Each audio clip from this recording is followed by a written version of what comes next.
बड़ा दुर्भाग्य क्या बराबर आगे खड़ी हुई थी, लेकिन आज अत्याचार।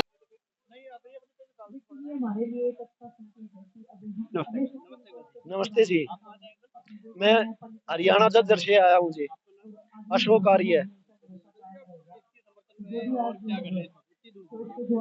देखो जी, अन्याय हो रहा है देश के अंदर। जो हमारा विधि विधान के अनुसार जो व्यवस्थाएं हमारी बननी चाहिए, वो कहीं भी लंबे समय से दिखाई नहीं दे रही। इससे मतलब हमारे जो प्रतिनिधि हैं या अधिकारी हैं और जो कर्मचारी है, जो हमारा कार्य होना चाहिए वो ना होने के कारण ऐसा सिद्ध होता है ये सब के सब अयोग्य है। प्रमाणों से सिद्ध होता है ये लोग अयोग्य हैं। इन्होंने अपना जो कार्य जो करना चाहिए विधि विधान के अनुसार, इनसे हो नहीं पा रहा। हमारे जो विद्वान चरित्रवान बलवान जो व्यक्ति अपने कर्मचारी अधिकारी और प्रतिनिधि होने चाहिए, उसकी कमी है। इस वजह से दुनिया भर की जो समस्याएं इन लोगों ने पाल के रखी हुई है और ये उनका समाधान नहीं कर पा रहे।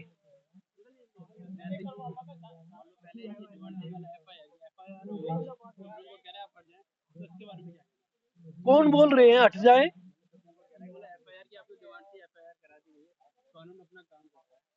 देखो जी, कानून तो लिखा हुआ है, कानून कार्य नहीं करता। जो हमारे अधिकारी होते हैं कर्मचारी होते हैं, कार्य तो वो करते हैं या कानून अपने आप कार्य कर लेता है? कार्य तो तब करेंगे ना इनको उस कार्य करने की विधि विधान का ज्ञान हो। या ये फिर छल कपट कर रहे हैं, या तो छल कपट है इनका, या इनको अपना कार्य करना ही नहीं आता। एक हर कार्य की एक लिमिट होती है, एक स्टेज होती है। किसी भी जो टेबल के ऊपर ये कार्य इतने समय में हो जाना चाहिए, ऐसे एक एसओपी विधि विधान है हमारा, वो तो कहीं भी मतलब इसकी कोई मतलब बताए नहीं। जैसे एक जो गडरिया होता है ना, सारे देश के नागरिकों को इन्होंने भेड़ की तरह से आंक रखा है। हमारे कर्मचारी अधिकारी और प्रतिनिधि हैं इन लोगों ने, इन्होंने क्या करना चाहिए और समाज के अंदर इतनी जागरूकता इन्होंने प्रेरणा और विचारधारा देनी चाहिए। किस व्यक्ति को कहाँ से क्या प्राप्त हो। अभी अगर ये डिबेट में तो आके बैठते हैं, हम टीवी वगैरह देखते हैं, और मैं अध्ययनशील व्यक्ति हूँ, पढ़ता हूँ, अच्छा लिसनर हूँ, सुनता हूँ। ये बताते कुछ और हैं, करते कुछ और है। और कहीं कहीं तो ऐसी उठ पटांग बातें बोलते हैं, उनका विषयों से कोई संबंध ही नहीं होता। इन्होंने बताना क्या चाहिए? जिस व्यक्ति को जिस विभाग ने जिसको जो देना चाहिए उसका ज्ञान देना चाहिए, वो करना चाहिए। उन व्यक्तियों ने वो मांगना चाहिए। ये हमारे जो पहलवान बैठे हुए हैं, इनके साथ में इतनी जो घटिया घटिया जो ये गतिविधियां करते हैं, इनका जो कार्य इतना अव्यवस्थित है, ये तो प्रमाणों से सिद्ध होता है। इनके अंदर बड़ी बड़ी भारियां कमियां हैं। और ये तो बड़े ऊपर के लेवल के, मैं तो गांव से बिलोंग करता हूँ। अभी एक अपना जो राज व्यवस्था के अंदर पंचायती राज के अंदर एक्ट है, बच्चों के अनुकूल गांव, महिलाओं के अनुकूल गांव। इस देश के अंदर जो डिस्ट्रिक्ट हेडक्वार्टर है उसके अंदर डीसी एडीसी अधिकारी विभाग दुनिया भर के दे रखे हैं। किसी एक गांव की परीक्षा कर लो, उधर कहीं भी इनका जो कार्य धरातल पे है ही नहीं। फिर ये सचिवालय लघु सचिवालय अधिकारी कर्मचारी प्रतिनिधि ये किस लिए रखे हुए हैं? अगर ये अपना कार्य नहीं कर रहे, नहीं करना इन्होंने, तो क्यों लगा रखे हैं? प्रश्न तो दुनिया भर के उत्पन्न हो जाएंगे। लेकिन ये तो एक सिलेक्टेड मंच लेके आते हैं, इनके व्यक्ति होते हैं उन्हीं के, और कोई प्रश्न ये करने नहीं देते आप लोगों के सामने। जैसे ये प्रश्न में हम कर रहे हैं, आपके माध्यम से उनके पास में ये प्रश्न पहुंचेंगे। उन्होंने मेरे प्रश्नों का उत्तर तो देना नहीं। अगर उसकी सभा के अंदर मैं ऐसे ये प्रश्न करूं, तो वो तो हल्ला करके 2 मिनट में मेरे को उठा के बाहर कर देंगे। तो ये इनके एजेंडे हैं, ये समाज के लिए बहुत घातक है। ये हमारे बच्चों का जीवन बर्बाद कर रहे हैं, ये अपने बच्चों का भी जीवन बर्बाद कर रहे हैं और अपना अगला जन्म भी बर्बाद कर रहे हैं। इनका जो कर्म है वो बहुत गिरा हुआ कर्म है, और ये अच्छे लोग नहीं है।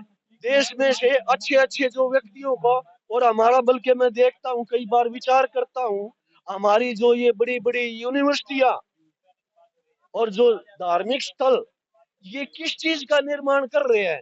क्या हमारे देश को कर्मचारी, अधिकारी, प्रतिनिधि जितने जो चाहिए, उनका ये निर्माण क्यों नहीं कर रहे? निर्माण करने की जिम्मेवारी इन्हीं लोगों की तो है।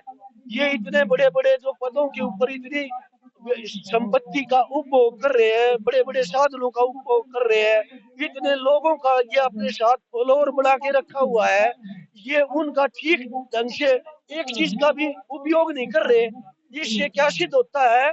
ये लोग अयोग्य, बुद्धिहीन और जो विकृत, कामी, क्रोधी, लोभी, लालची, दुनिया भर के विकारों से ग्रसित, और ऐसे लोग समाज की व्यवस्थाओं के, देश की व्यवस्थाओं के अंदर कर्मचारी, अधिकारी और प्रतिनिधि नहीं होने चाहिए।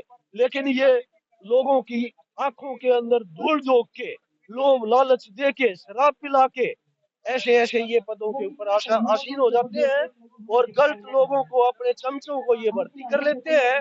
इससे हमारे जो देश के अंदर हमारे नागरिकों को जो सुख सुविधा और एक जो जीवन यापन करना चाहिए, जो मूलभूत जो व्यवस्थाएं हैं, वे भी कहीं भी नहीं। हमारा महिलाओं का, बच्चों का पूरी तरह से बहुत जीवन बर्बाद कर दिया, शोषण कर दिया इन्होंने।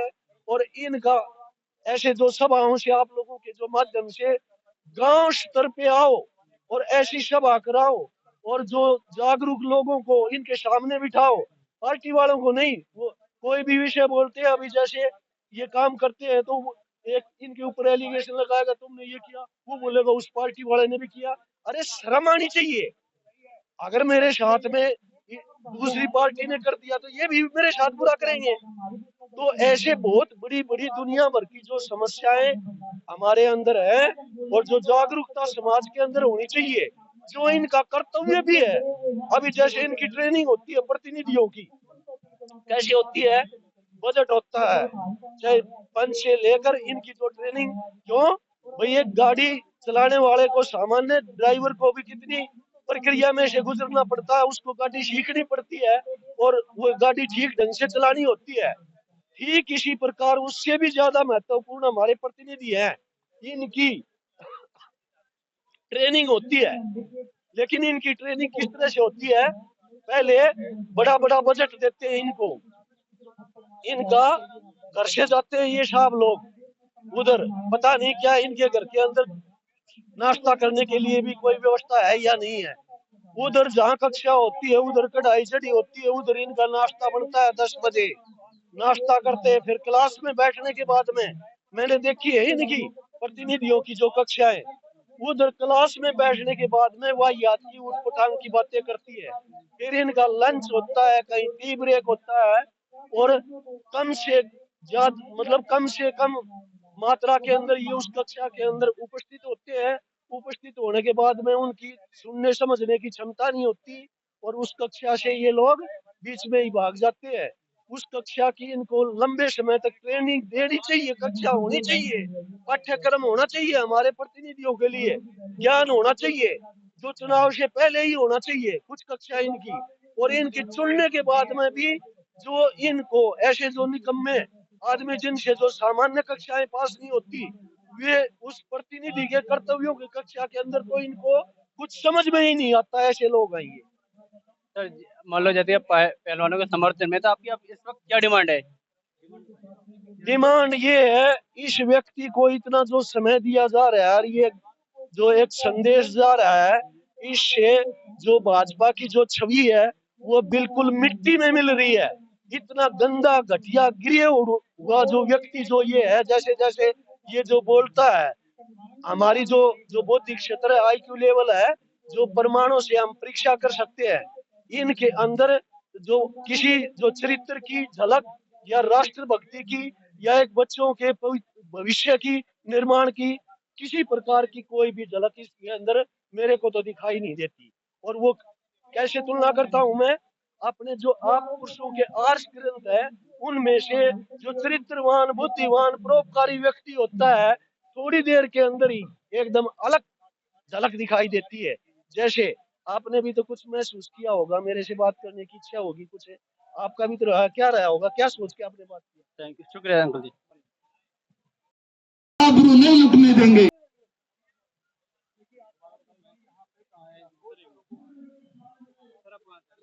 मैं नोएडा गौतम बुद्ध नगर से हूँ, दीपक नागर नाम है मेरा। एक बात बताओ, पोस्को एक्ट के तहत तो तुरंत गिरफ्तारी हो जाती है, इस बारे में आपका क्या कहना है? वही तो कह रहा हूँ मैं, अगर कोई और होता, कोई आम आदमी होता, अब से पहले गिरफ्तारी होती, अब से पहले जेल चला जाता। लेकिन ये लोकसभा सांसद है, एमपी है गोंडा जिले से, इसलिए इनकी कोई अभी तक गिरफ्तारी नहीं हो पा रही। इनको पावर दी हुई है, कुश्ती संघ के अध्यक्ष है। तो सर एक बार देखिए, कितने दिन हुए कि मतलब एफआईआर दर्ज हो चुकी, तो आपको कितनी उम्मीद लगती है कि उन्हें? देखिए, उम्मीद मुझे लग रही है, क्योंकि यहाँ तमाम अलग अलग संगठन आ रहे हैं और संगठन ये मांग कर रहा है कि हमें न्याय चाहिए। अगर न्याय नहीं मिलता है तो ये आज तो यहाँ इतनी तादाद है, मैं बता रहा हूँ, दिल्ली में पैर रखने की जगह नहीं होगी।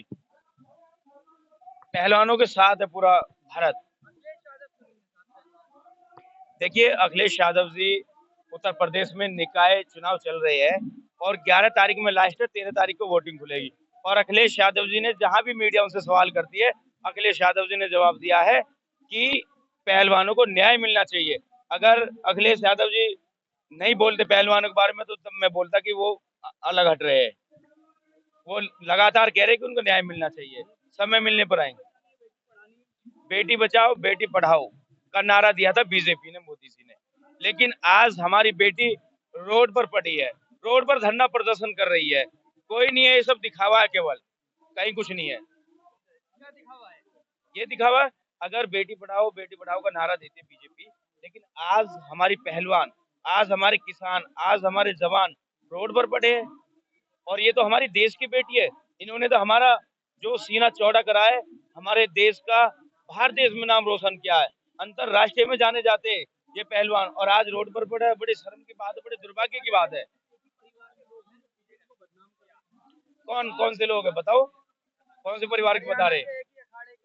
नहीं नहीं नहीं, यहाँ पर जाट भी है, गुजर भी है, ठाकुर भी है, शर्मा भी है, मुस्लिम भी है। यहाँ हर बिरादर, नहीं तो आप उठा उठा के देख लेना, एक एक लोग से अगर कोई एक बिरादर का मिल जाए, इन पहलवानों के सब साथ है। और ये पहलवान एक के ही नहीं, पूरे देश के पहलवान है। गिरफ्तारी होगी, संभव है गिरफ्तारी। गिरफ्तारी नहीं होगी तो आज यहाँ पर है, कल को फिर आगे चलेंगे, अरे घेराव करेंगे। अब अलग अलग मुख्यालय पर धरना प्रदर्शन हो गए पूरे उत्तर प्रदेश में, दिल्ली में, तमाम जगह। संगठन, किसान संगठन बहुत है हमारे, देखो कितना समर्थन मिल रहा है इनको, स्टूडेंटों को मिल रहा है, महिला को, महिला जो हमारी अध्यक्ष है, वो सब यहाँ पर आ रही है अपना समर्थन देने के लिए कि हम आपके साथ है। कौन? नहीं नहीं नहीं, हमारा राजनीतिक को चमकाने का मैटर नहीं है, हम तो पहलवानों के साथ है। मैं अपनी राजनीतिक बात नहीं कर रहा। और अब से पहले भी हम किसान जो धरना प्रदर्शन हुआ था, हम उसमें भी रहे थे और तब उठे थे, तब न्याय मिल गया था। और यहाँ से भी जब भी उठेंगे जब हमको न्याय मिल जाएगा। हाँ, आंदोलन जीविया, आंदोलन में हम रहे। और अभी हमारा ग्रेटर नोएडा भी आंदोलन चल रहा है अथॉरिटी पर। हम किसी बात से डरते नहीं है, ना जेल से ना मुकदमों से। है? किसने पैसे? अरे यार, हम पैसे, अरे हम तो एक सादा सिंपल आदमी भाई, पैसे तो वो लेते हैं, बीजेपी वाले देते हैं पैसे लोगों को। हमें, हमारी क्या गिनती उसमें कर रहे हो आप पैसे में? हैं? हम जिले के जिला अध्यक्ष है और राष्ट्रीय वीर गुर्जर सेना के प्रदेश अध्यक्ष है। इसका तो कभी सोचना ही मत। और हम हर तरह से सहयोग भी करते हैं, अगर कोई किसी भी तरह से अगर कमजोर है, हर तरह से सहयोग करते हैं। समाजवादी पार्टी के नेता भी है हम। हमारे अखिलेश यादव जी पूरे उत्तर प्रदेश की आन बान शान है, तो हम ऐसे कैसे करेंगे? कौन कह रहा भाई खामोश है? अखिलेश यादव जी खूब बोल रहे, आपने सुना नहीं है? आप टीवी नहीं देखते क्या? आप टीवी देखो, उसमें साफ कहते हैं कि न्याय मिलना चाहिए पहलवानों को। जहां भी कानपुर गए थे, कल मेरठ गए थे, बुलंदशहर गए थे, हर जगह उनकी एक ही बात होती है, पहलवानों को न्याय मिलना चाहिए। और निकाय चुनाव होने के बाद फिर उनका आप सुनना। नहीं नहीं, ऐसा कुछ नहीं है, राजपूत वोट ऐसा कुछ नहीं है। हमारे पार्टी में राजपूत भी है, सब समाज के लोग हैं, वोट की हमें चिंता नहीं है। अगर क्रिमिनल होगा उसका हम विरोध करेंगे, चाहे वो राजपूत हो, चाहे जाट हो, चाहे गुजर हो। क्रिमिनल की कोई बरादर नहीं होती। वो अलग बात है, मिला रहे भैया, यहाँ तो पहलवानों का हम समर्थन करने आए हैं। और रही योगी जी की बात, पुष्पेंद्र यादव लड़का बलिया में मार दिया, वो मिट्टी में ना मिले। आकाश गुजर आगरा में मार दिया, वो मिट्टी में ना मिले हैं, और उनको एक कोई सहयोग नहीं दिया गया। गौरव चंदेल नोएडा में मरे थे, उनको एक सरकारी नौकरी और 1 करोड़ रुपया दिया गया था। कानपुर में ऐसी घटना घटी थी, गोरखपुर में ऐसी घटना घटी। इस खबर को अभी लाइक करें, शेयर करें, अभी चैनल को सब्सक्राइब करें।